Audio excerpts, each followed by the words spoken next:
जय श्री कृष्णा। राधे राधे सभी को। आई होप आप लोग अच्छे होंगे। मैं भी बहुत अच्छी हूँ। आज मैं आप लोग के साथ एक छोटी सी ब्लॉग वीडियो शेयर कर रही हूँ। कुछ रूटीन है, कुछ पूजा के है और कुछ मैं शॉपिंग की हूँ उसका है। तो चलिए शुरुआत करते हैं। आज एकादशी है, मैं दूसरे दिन वीडियो को पोस्ट कर रही हूँ। एकादशी के दिन मैं सुबह जल्दी उठती हूँ। सुबह उठने पे सूर्य देवता निकल ही रहे थे, लेकिन जब बाहर खड़ी थी तो बारिश स्टार्ट हो गई थी। थोड़ी देर वहाँ पे ऐसे सुबह की ठंडी हवा ले रही थी। उसके बाद फिर मैं आके घर में सबसे पहले मैंने जो काम किया वो था कुकिंग का, क्योंकि अभी मैं और मेरी बेटी, जो हमारी बिटिया है, वो हम दोनों ही माँ बेटी यहाँ पे हैं।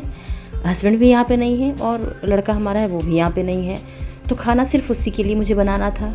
तो मैं सोची कि पहले सबसे पहला काम यही करूँ, और छुट्टियाँ चल रही है गर्मी की उसकी, तो लगा कि पहले उसका खाना वाला काम ख़त्म कर दूँ, उसके बाद ही क्लीनिंग करूँगी। मॉर्निंग बिल्कुल अंधेरा ही अभी था।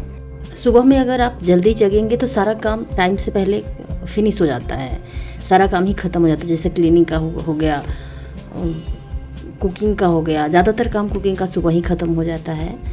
तो आज मैं थोड़ा सा लेट हो गई क्लीनिंग करने में। पहले कुकिंग का ही पूरा, दोपहर का भी मैं खाना साथ में ही बना देती। छोटी सी बच्ची है, कितना खाएगी, तो उसके अनुसार से ज़्यादा ही बन गया था। जब मैं बनाई थी तो ज़्यादा ही था, वो ज़्यादा खा नहीं पाई थी। फिर मैं क्लीनिंग करने लगी तो कुछ ऐसे थे सामान जो कि मुझे रखना था, हटाना था, क्योंकि ज़्यादा सामान रहता है ना तो फिर क्लीन करने में बहुत मुश्किल होता है।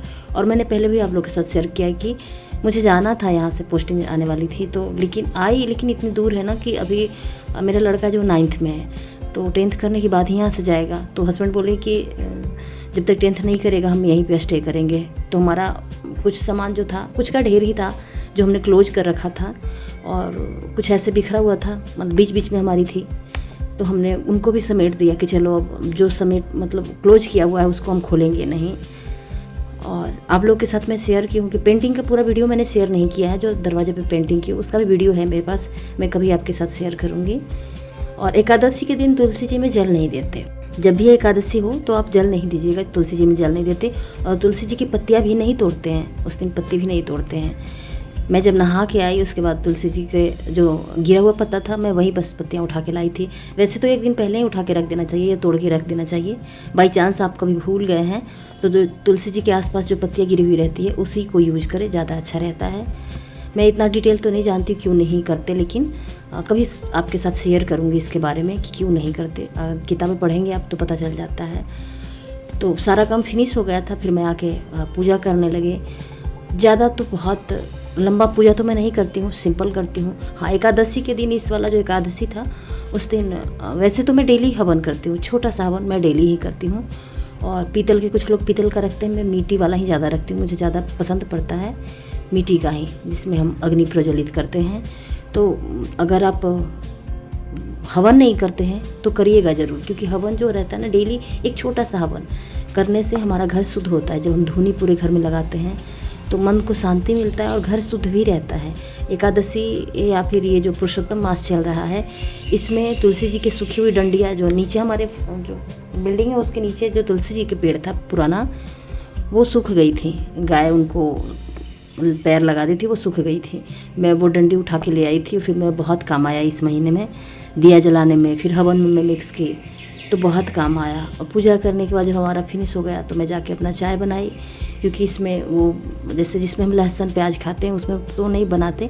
मेरे लिए चूल्हा अलग रहता है, मैं अपना अलग रखती हूँ, और उसी में पूजा के लिए मैं अपना जो कुछ बनाना होता है वो बनाती हूँ, या फिर चाय अगर बनाना है वो बनाती हूँ। ये सब अलग बर्तन होता है उसमें मैं बनाती हूँ। मैं सभी को नहीं बोल रही हूँ, ये मेरा खुद का अपना चॉइस है, सभी के साथ नहीं है ये। मैं 2 ऑनलाइन जो सामान था मेरा आया था, मैं वो आपके साथ शेयर कर रही हूँ। एक तो मैं डर्मा के कुछ सामान मंगवाई थी, उस पर ऑफ़र चल रहा था, इसलिए नहीं मंगवाई थी। मुझे अपने फेस पे काम करता है, मेरे फेस पे, इसीलिए मैं मंगवाई थी।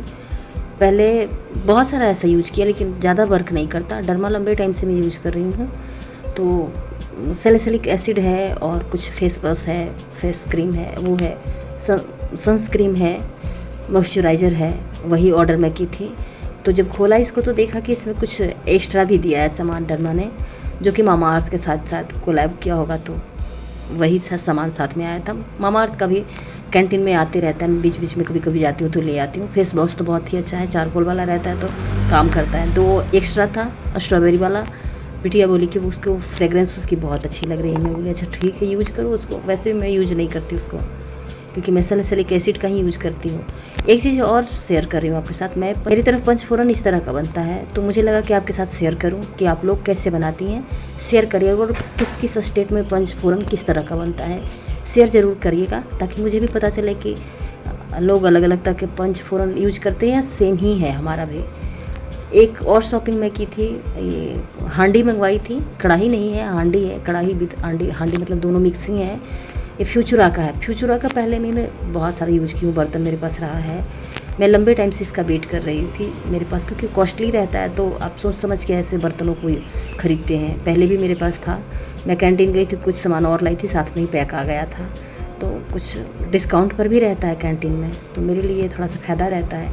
तो आया हुआ था कैंटीन में, मैं गई थी ढूंढने, तो मिल गया मुझे, मैं ले आई। लंबे टाइम से वेट कर रही थी। ये ट्री प्लायर है, हैंडल भी इसका बहुत अच्छा है, और इसके जो अंदर का चौड़ाई है वो भी बहुत अच्छा है। पीछे का आप देख ही रहे, बहुत अच्छा स्पेस है। और इसमें कुकिंग में 20 दिन हो गए मुझे लाए हुए, मैं 20 दिन से कर रही हूँ इसमें। इसको क्लीनिंग करने के लिए एक ट्रिक की ज़रूरत है। क्या है ना कि जब भी आप इसे खाना बना के उतारें, हल्का गुनगुना जब रहता है ना, उसी टाइम इसको वॉश करें। जो भी इसके अंदर तेल का जला हुआ या लगा हुआ रहेगा वो सारा क्लीन हो जाएगा, इजीली क्लीन हो जाता है। कभी यूज करिएगा ना, फिर आपको पता चलेगा कि ये लोहे से भी जल्दी क्लीन हो जाता है। लोहे की कढ़ाई में लंबे टाइम से यूज कर रही हूँ, शायद 6-7 साल हो गया मुझे यूज करते हुए लोहे की कढ़ाई को। जब हम अखनूर थे वहीं मैं ख़रीदी थी, और फिर दिल्ली रही, यहाँ आई, हो गया लंबे टाइम हो गया, 7 साल से कम नहीं हुआ। लेकिन परेशान बीच बीच में वही परेशानी थी। क्लीन तो हो जाता है जल्दी लोहे की कढ़ाई, लेकिन वॉश करने के बाद उसमें सीजनिंग करके रखिए फिर भी वो काला पड़ जाता है। आज की ब्लॉग बस इतना ही है। तो इनमें से आपको क्या अच्छा लगा बताइएगा ज़रूर, कमेंट ज़रूर करिएगा। एक छोटा सा कमेंट ज़रूर करिएगा, ताकि प्रोत्साहन मिले मुझे और मैं अच्छे से वीडियो डाल सकूं। कल वेट करिएगा, कल मैं टोट बैग का वीडियो डालने वाली हूं, तो कल का वीडियो ज़रूर देखिएगा। मिलते हैं अगले वीडियो में, बाय।